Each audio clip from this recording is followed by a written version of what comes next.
Lorsque tu commences à jeûner et à prier, tu remarques une déconnexion avec le terrestre et un lien qui se renforce avec le céleste. La puissance de la prière et du jeûne ajoute encore plus de force à la prière seule. La prière et le jeûne soumettent et affaiblissent la chair. C'est peut-être l'une des pratiques spirituelles les plus négligées dans la vie chrétienne. Si je faisais un sondage parmi ceux qui sont ici ou qui regardent en ligne et que je demandais combien prient chaque jour, la majorité lèverait la main. Si je posais ensuite la question de savoir combien lisent la parole quotidiennement, moins de mains se lèveraient. Mais si je précisais encore en demandant combien pratiquent régulièrement le jeûne et la prière, je pense que très peu pourraient lever la main. Peut-être que certains diraient « Oui, j'ai jeûné 1 ou 2 fois » ou « Je le fais de temps en temps ». Mais rares sont ceux qui pourraient affirmer que c'est une habitude ancrée dans leur vie. Je ne dis pas cela pour condamner, mais pour encourager et mettre en lumière ce qui est accessible en Christ. Cette pratique est pour ceux qui désirent grandir spirituellement, franchir certains obstacles et aller de gloire en gloire, car la puissance du jeûne et de la prière accélère la croissance spirituelle. Et souviens-toi, grandir spirituellement, ce n'est pas ton esprit qui grandit, mais le reste de ton être qui rattrape ce que tu es déjà en esprit. La Bible est très claire sur l'efficacité du jeûne et de la prière. Elle nous en montre les bienfaits, mais elle ne détaille pas exactement pourquoi cela fonctionne. Et si, comme moi, tu aimes comprendre les mécanismes spirituels derrière ces vérités, cela peut sembler frustrant. Que se passe-t-il exactement dans le monde spirituel lorsque nous prions et jeûnons? Notre épée spirituelle devient-elle plus tranchante? Notre lumière spirituelle brille-t-elle davantage aux yeux des ténèbres? Est-ce que, si nous pouvions voir le monde spirituel, nous observerions quelque chose de spectaculaire? Nous ne le savons pas précisément. Mais ce que nous savons, c'est que cela fonctionne. Et c'est là un acte de foi. Je veux te donner 2 lois spirituelles essentielles. Premièrement, pour chaque acte naturel de foi, il y a une réaction divine. Pense à Moïse en Exode 14, 21. Il a simplement levé son bâton, et Dieu a ouvert la mer. Son action, en elle-même, était insignifiante. Ce n'était pas le bâton de Moïse qui avait le pouvoir de séparer les eaux, mais son obéissance à l'ordre divin. Moïse a fait ce qui était en son pouvoir, et Dieu a fait l'impossible. Regarde les murs de Jéricho dans Josué 6:20. Imagine la scène, les Israélites tournent autour de la ville, puis, au dernier jour, ils poussent un cri de victoire. À première vue, c'est absurde. Crier contre des murailles pour qu'elles tombent, pourtant, c'est exactement ce qui s'est produit. Ce n'était pas leur cri qui a détruit les murs, mais Dieu, en réponse à leur acte d'obéissance. Regarde encore Élie en premier, roi 18:33. Il défie les faux prophètes en appelant le feu du ciel. Pendant que ces derniers prient en vain leurs idoles, Élie se moque d'eux. Mais imagine l'instant de vérité. Si le feu n'était pas tombé, il aurait eu l'air ridicule. Pourtant, il a cru et il a obéi. Et Dieu a répondu par un miracle spectaculaire. Deuxièmement, Dieu agit à travers des actes simples d'obéissance. Regarde ce que Jésus a dit en Marc 16:18. Ils imposeront les mains aux malades, et ceux-ci seront guéris. Il n'a pas expliqué pourquoi le simple fait d'imposer les mains fonctionne. Mais il a dit que cela fonctionne. Je me souviens d'un moment où j'ai prié pour une petite fille en Californie. Elle était sourde d'une oreille, et sa mère m'a demandé de prier pour elle après un service. J'ai posé mes mains sur elle et j'ai prié. Il n'y avait rien de spécial dans mes mains, rien de particulier dans la manière dont j'ai prié. Je n'ai pas utilisé de technique spécifique. J'ai simplement appliqué ma foi, comme Jésus l'a ordonné. La réaction de cet enfant a été incroyable. Son visage s'est illuminé lorsqu'elle a soudainement commencé à entendre. Elle a regardé sa mère, choquée, et lui a dit qu'elle pouvait entendre normalement. Plus tard, cette mère est revenue avec des documents médicaux confirmant que l'audition de sa fille avait été restaurée. Encore une fois, je ne comprends pas tous les détails de comment cela fonctionne, mais je sais que cela fonctionne. Et c'est là toute la puissance du jeûne et de la prière. Nous n'avons peut-être pas tous les détails sur les dynamiques spirituelles en jeu, mais nous savons que cela produit un effet puissant. Lorsque tu jeûnes, tu soumets ta chair, tu affaiblis ses désirs et tu fortifies ton esprit.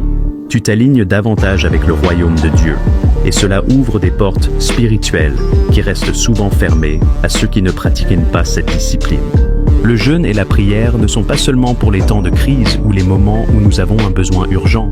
Ils devraient être une partie intégrante de la vie du croyant, une habitude spirituelle régulière qui nous permet de nous approcher toujours plus de Dieu. C'est une clé pour avancer dans notre marche avec Christ, pour remporter des victoires et pour grandir spirituellement. En fait, les médecins étaient tellement étonnés qu'ils ont continué à refaire les tests encore et encore. Ils disaient sûrement que la machine devait être défectueuse, alors ils ont dû répéter les analyses.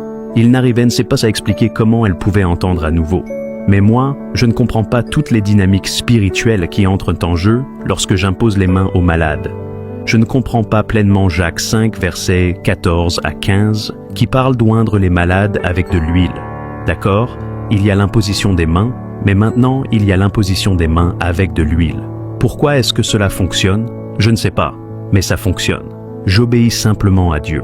Bien sûr, nous comprenons que le Seigneur nous donne parfois des révélations et qu'il est important d'étudier pour se montrer approuvé. Il est essentiel d'être informé et de ne pas être ignorant des dynamiques spirituelles autant que possible. Mais nous devons tous accepter qu'à un moment donné, cela se résume à la foi. Nous devons reconnaître qu'il y aura toujours un aspect que nous ne comprendrons pas entièrement. Regardons Romains 10, versets 9 à 15. Je partage le message du salut aux perdus et cela les conduit à être sauvés pour l'éternité. Comment cela fonctionne-t-il? Pourquoi Dieu a-t-il choisi la prédication de l'Évangile pour accomplir cela? Quelqu'un se lève, communique avec des mots, avec des sons, cette vérité qui vient du Père, les auditeurs l'entendent, le Saint-Esprit éveille leur foi et ils croient en vue du salut. Cela n'a pas de sens pour l'esprit rationnel, mais c'est pourtant ainsi que Dieu a choisi d'agir. Et c'est le même principe pour le jeûne. Je ne comprends pas exactement pourquoi cela fonctionne. En étudiant certaines portions des Écritures sur ce sujet, nous pouvons en déduire quelques idées sur son efficacité, et nous allons en parler dans un instant, mais je dois simplement reconnaître que c'est un acte de foi. La deuxième loi spirituelle est la suivante. Tout ce qui fortifie mon esprit affaiblit ma chair. Ou pour être plus précis, tout ce qui renforce l'influence de mon esprit diminue l'influence de ma chair. Lorsque je commence à obéir à Dieu, le Saint-Esprit en moi commence à prendre plus d'influence dans ma vie quotidienne, dans mes pensées, dans mes actions. Si je commence à marcher dans la désobéissance, le Saint-Esprit ne me quitte pas, mais il est attristé et il perd de son influence, car je ne coopère pas avec lui dans certains aspects de ma vie. Il honore donc mon libre arbitre, même s'il est attristé par mes choix. Si Dieu le voulait, il pourrait souverainement tout prendre en charge, en annulant totalement mon libre arbitre. Ce n'est pas qu'il en est incapable, c'est qu'il ne le fera pas. Et c'est là tout le mystère du libre arbitre. Mais c'est un sujet pour un autre moment. Ce que nous devons retenir, c'est que tout ce qui fortifie mon esprit affaiblit ma chair. C'est d'ailleurs pour cela que j'encourage les gens à prier en langue. Lorsque vous priez en langue, vous allez voir une intensification des dons spirituels, une clarté accrue pour entendre la voix du Saint-Esprit.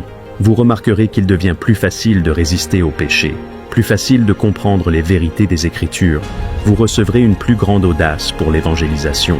Tous ces bienfaits du parler en langue peuvent être déduits de cette vérité spirituelle. Tout ce qui fortifie mon esprit affaiblit ma chair. Si vous lisez Galates 5, vous verrez que l'un de ces deux éléments, la chair ou l'esprit, remplira les espaces laissés vides par l'exercice de votre libre arbitre. L'un prendra le dessus sur l'autre, selon les actions que vous entreprenez. Et il en est de même avec le jeûne. La foi se démontre par l'action. La foi agit dans le domaine spirituel. Elle enlève les blocages et abat les barrières les plus résistantes.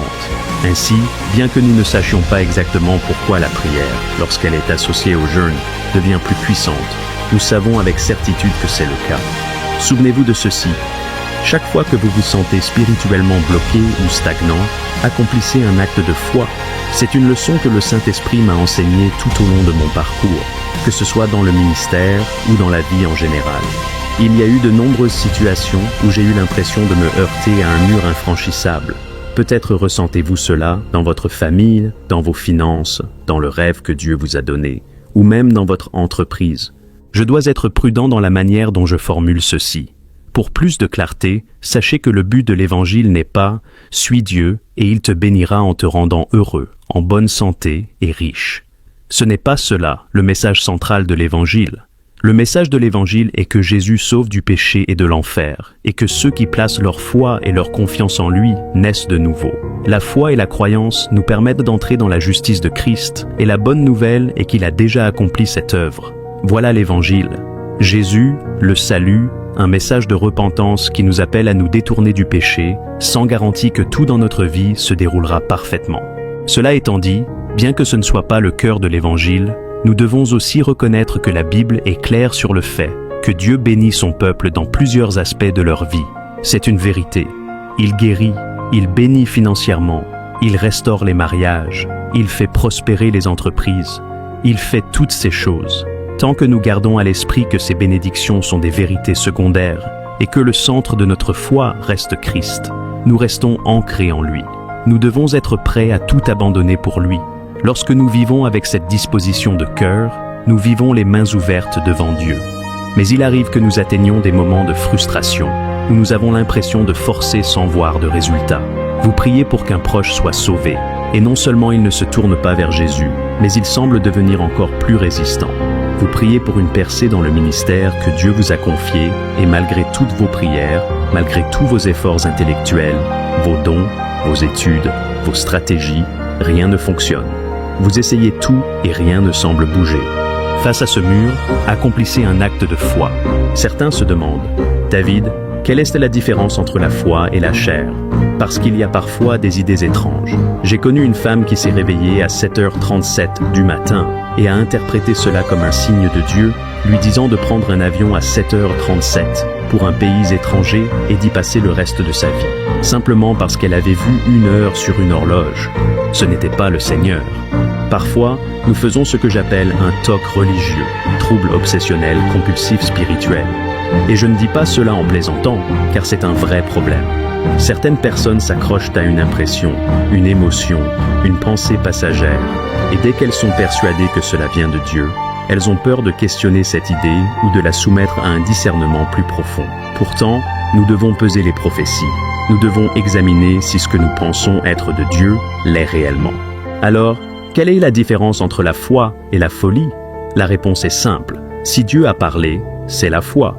S'il n'a pas parlé, eh bien vous connaissez la suite. Mais ce que nous savons avec certitude, c'est que la Bible nous parle clairement de la puissance de la prière et du jeûne. Nous sommes appelés à persévérer dans la prière. Matthieu 7,7 dit « Demandez, et l'on vous donnera. Cherchez, et vous trouverez. Frappez, et l'on vous ouvrira. » Comme un marteau qui brise un mur brique par brique, nos prières démolissent les barrières spirituelles et le jeûne ajoute de la puissance à chaque coup.